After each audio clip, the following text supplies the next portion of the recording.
दुख उन्हें अधिक सताता है जिनका मन सरल नहीं है। नमस्कार दोस्तों, मेरा नाम संजू के बैनर्जी है, जो सुनाता हूं आपको ज्ञान की बातें। दोस्तों, आप तो जानते ही हैं कि ज्ञान के भंडार से आपके लिए ज्ञान लेके आता हूं, ताकि आपको ये जो मनुष्य जीवन मिला है, इस जीवन को आप जान सके, पहचान सके और परमात्मा के रास्ते पे चल सके।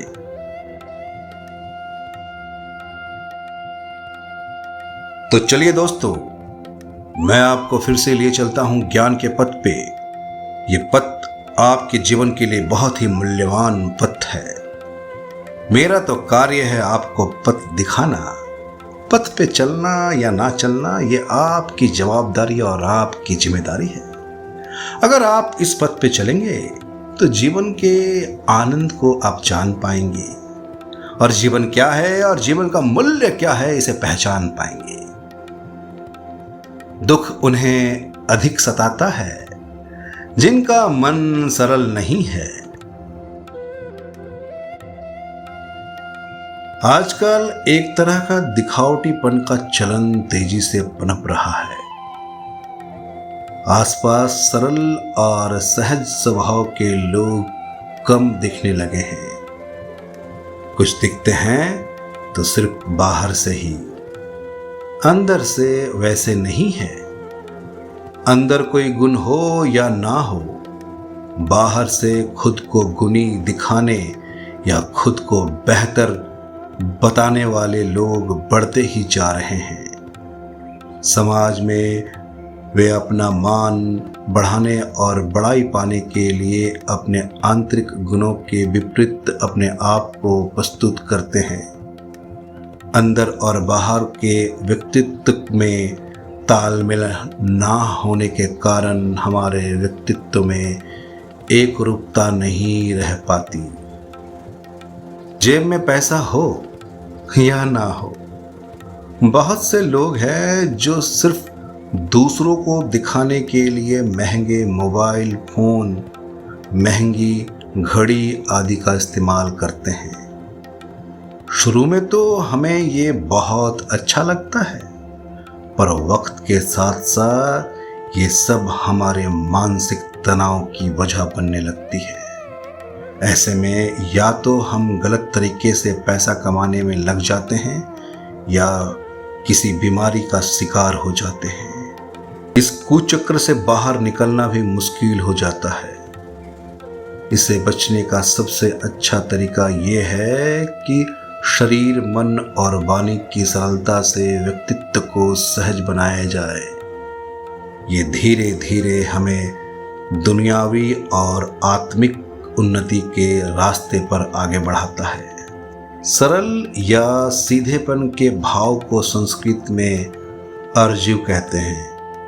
इसे शास्त्रों में ज्ञान के साधन और जीवन मूल्य से भरे दिव्य गुणों की श्रेणी में रखा गया है। अगर हम सरलता और सादगी रोजमर्रा के जीवन में भी बनाए रखते हैं, तब हमारे अंदर भी दिव्य गुण विकसित होते हैं। हमारी सोच में शुद्ध भाव आने लगते हैं और उन्हें हम इस तरह से व्यक्तित्व करना सीख जाते हैं जिससे किसी को कष्ट नहीं होता। फिर हमारे कर्म में लोगों का हित भी शामिल होने लगता है। गलती से भी हम गलत आचरण करते हैं तो स्वयं ही लज्जित होने लगते हैं। सज्जन या सदाचारी व्यक्ति का मन, वचन, कर्म एक ही होता है।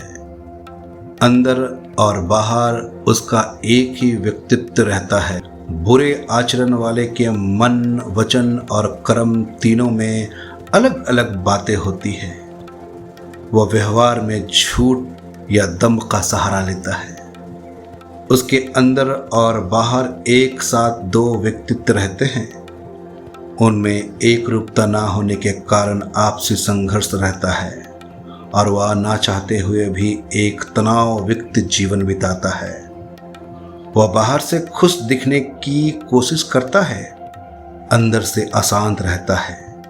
फिर एक दिन आता है जब उसकी दिखावटी चेहरा बेनकाब हो जाता है, तब वह समाज और खुद की नज़रों में गिरा हुआ महसूस करता है। इसलिए हमें स्वयं के गुणों और दोषों का खुद ही निरीक्षण करते रहना चाहिए और समय समय पर अपनी कमियों को दूर करते रहना चाहिए।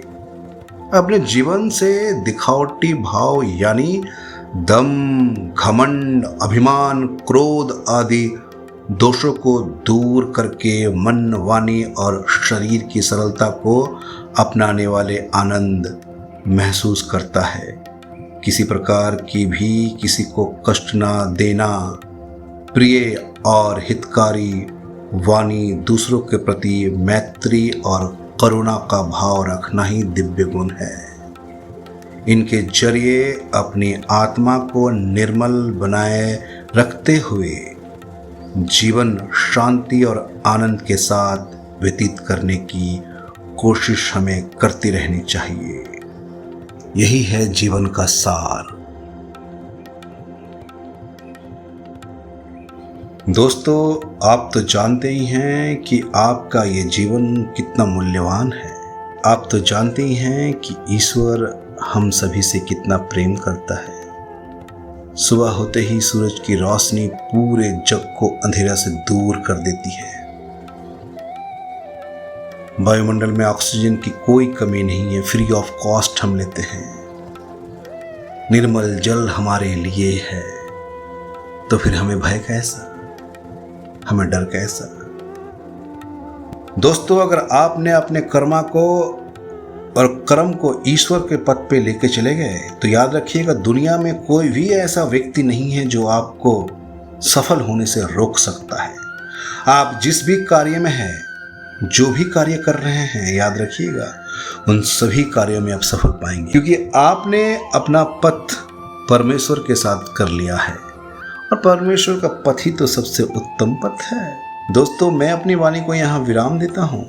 मैं जल्द लौटूंगा एक और उत्तम ज्ञान के साथ। तब तक के लिए आप मुझे जानते रहिए, सुनते रहिए। मैं कोई और नहीं, मैं आप ही का दोस्त संजू के बैनर्जी, जो सुनाता हूँ आपको ज्ञान की बातें।